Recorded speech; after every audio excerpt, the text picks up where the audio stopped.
নতুন বিতর্কে জড়ালো Kolkata night Riders.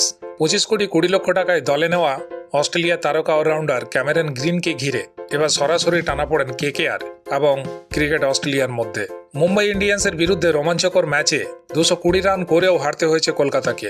কিন্তু ম্যাচের পর সবচেয়ে বড় প্রশ্ন উঠে আসে, দলের সবচেয়ে দামি অলরাউন্ডার গ্রিন বল হাতে এলেন না কেন?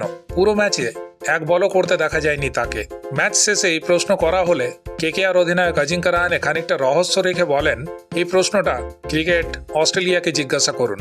রাহানের এই মন্তব্যেই শুরু হয় জল্পনা। অনেকেই মনে করেন হয়তো অস্ট্রেলিয়া বোর্ডের নির্দেশেই গ্রিনকে বল করতে দেওয়া হয়নি। তবে বেশি সময় চুপ থাকেনি ক্রিকেট অস্ট্রেলিয়া। তাদের এক মুখপাত্র স্পষ্ট জানিয়ে দেন, গ্রিনের পিঠে সমস্যা রয়েছে এবং সেই কারণে আপাতত তাকে বল করতে বারণ করা হয়েছে। তবে গুরুত্বপূর্ণ বিষয় হলো, এই তথ্য নাকি আগেই জানানো হয়েছিল কেকেআরকে। বোর্ডের দাবি, গ্রিন এখন ধীরে ধীরে সুস্থ হচ্ছেন এবং আরও 10 থেকে 12 দিনের মধ্যে আবার বল হাতে দেখা যেতে পারে তাকে।